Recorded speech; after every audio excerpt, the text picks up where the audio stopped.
Welcome, listeners, to another episode of the Chris Talk Show. Let's get into it.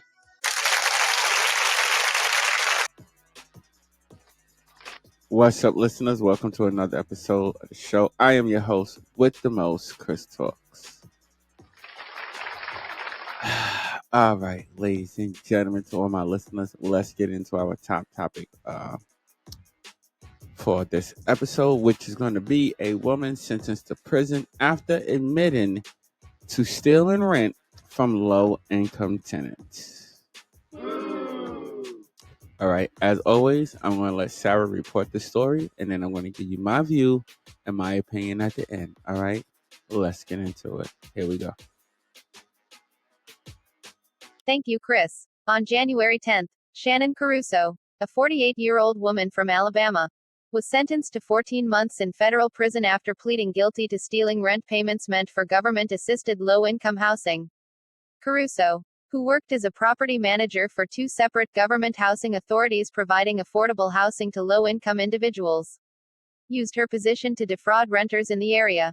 According to court documents, Caruso manipulated renters into making rent checks payable directly to her or left the payee line blank. Instead of depositing the rent money with the housing authorities, Caruso pocketed it for her own use. Despite the theft, the two housing authorities absorbed the losses and chose not to evict tenants who believed they were paying their rent properly. In a hearing, U.S. District Court Judge Terry F. Moore condemned Caruso's actions, emphasizing the significant harm her theft caused to vulnerable people already facing financial difficulties. The selfishness of her crimes likely affected innocent individuals who were already in a tough financial situation. Judge Moore stated, Caruso was sentenced to 14 months in federal prison, the maximum length recommended by her advisory sentencing guidelines. Special Agent in Charge Jerome Winkle with the U.S. Department of Housing and Urban Development, HUD, Office of Inspector General, OIG, also spoke out about the case. Shannon Caruso admitted to using her position as a property manager to exploit the vulnerability of elderly and low-income individuals by stealing their monthly housing choice voucher rent payments and depositing them into her personal bank account. HUD OIG will continue to work with its law enforcement partners to diligently pursue and hold accountable individuals who prey on vulnerable members of our community. United States Attorney for the Southern District of Alabama, Sean P. Costello, echoed these sentiments, calling Caruso's crime particularly egregious. Stealing the rent money of vulnerable victims was a particularly egregious way for this crook to earn her sentence in federal prison. Together with our law enforcement partners, we will hold to account anyone who takes advantage of the citizens of South Alabama. Back to you, Chris. All right, I want to thank you, Sarah, for that report. All right, hit my gong so I give you my view, man. Do it. Yeah, that's the new sound. That's the new sound. And at this point, this is when I'm gonna give you my view and my opinion. All right. First and foremost, before I forget, can we give her the dummy buzzer, please?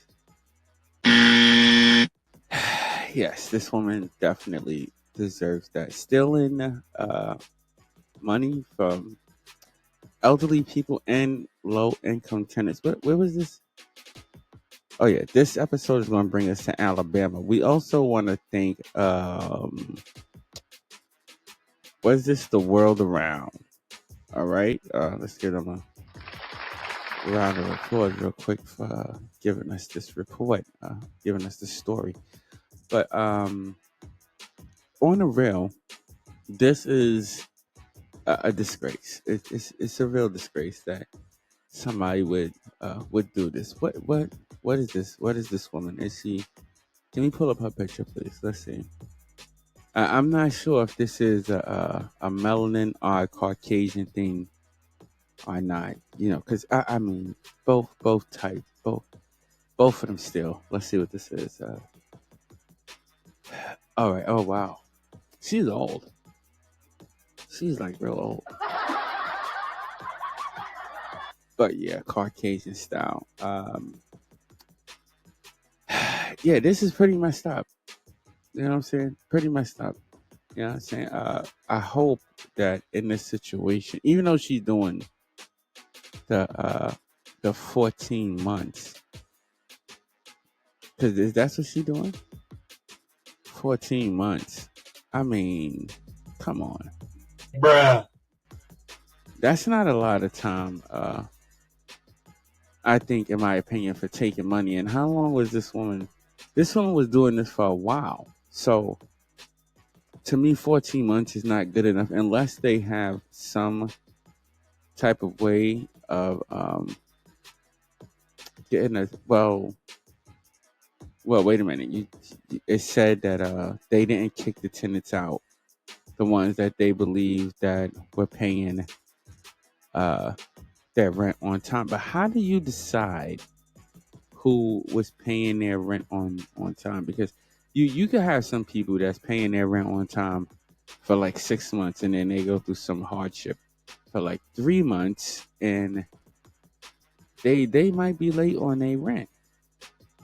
You know what I mean? So how do you determine that? Wait, what? I'm just saying, how do you determine uh, who gets it? I don't know. I guess they have their system to where they determine that. But at the end of the day, this lady is definitely an awful, awful person for stealing money. And I mean, come on, stealing money from the government. But I think this time has to, and I don't like, I know some of y'all is not going to like what I have to say, but uh, this is a Caucasian woman. All right. So for for me, I think it does somewhat play into her race and her age. I mean, if any of my listeners question that, you can, but I think I think at some point this has something to do with it, because I think 14 months is not a long time. So you talking about that's like a year and 2 months. Yeah, that's only like a year and a few months. Bruh. So I think if somebody else of another race, and I don't want people to think I'm playing a race game. I'm a two-headed coin, but I'm not playing a race game. But at the same time, I am still inclined to think that maybe that in her age had something to do with it, because 14 months. I mean, Bruh. for stealing money, and then we're talking about um, a building, right?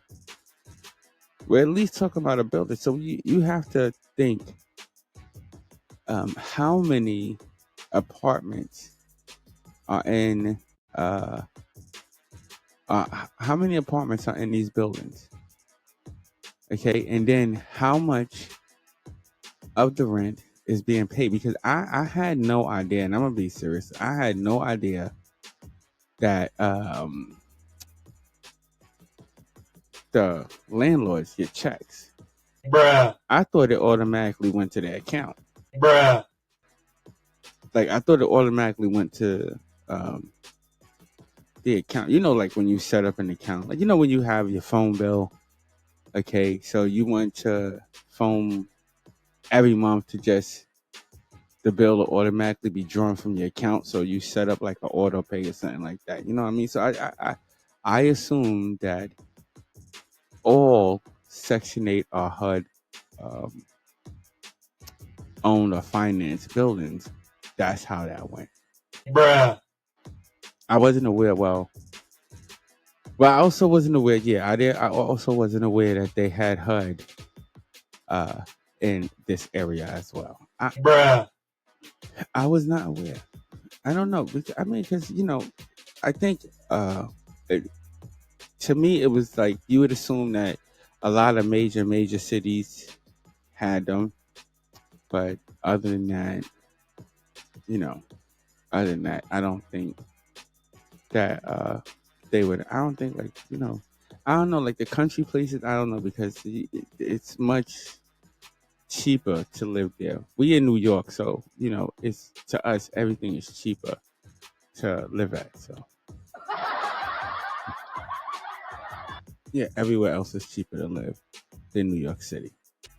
But I don't think 14 months was good enough for this woman, especially I don't care if she was doing it for a year. She had to be doing it for at least a year. And so you got to think every month you're collecting this money from the tenants, and these are these slumlords that I don't know where they come from. Bruh. It's like money. It is seriously the root of all evil, yo. Like it's like you want it, you want it. You sit there, you want all this money. You get it. As soon as you get it, then you end up doing some. You end up there. I don't know why so many cases that this happens, but it does. And you have to know that she is not the only one that has been in this type of situation. According to their agency, there has been a couple of all right, pull that up again. There's been a couple of thousands in within the I could say 10, close to the 10. Is it the close to? Okay, close within the 10,000 range are over. Let me make sure. Can we make sure close or over? Okay, bro, come on, help me out here. Over. Okay, a little bit over the $10,000 range. Okay, at least within the last 2 years, according to this this report that we're looking at right now. Um, at least over that, as far as dealing with situations, as far as landlords, not just with special programming, because not just with HUD, special vouchers and vouchers from different organizations. It's just somewhat in general that these people, slumlords, okay, are sitting there trying Bruh. to extort more money out of their tenants. Bruh. And it happens a lot, not just in what was it, Alabama, Albany, wherever they talk about. It just doesn't happen here. I said this thing, and I said it before, and I keep continue to say it. It happens a lot around the country, period. And for this to be a federal program, am I correct? Federal program, because HUD is a federal program, am I correct? Okay, for it to be a federal housing program and to have that type of corruption in it, it's like you gotta just sit there and be like, Bruh. what the is going on? And this is a landlord. This is a landlord. So you have to wonder what kind of, and I would say it's like I can't, I'm trying to find a word. I can't find a word right now.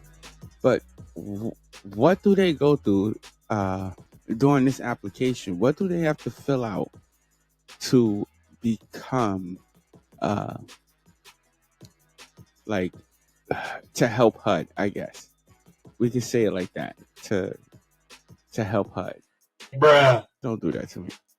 But just to sit there and to go under contract with HUD to become a landlord and to accept these type of programs, my question is, what type of protocol do landlords go through before they could just accept these programs? What type of protocol does HUD go through before accepting these people into their programs?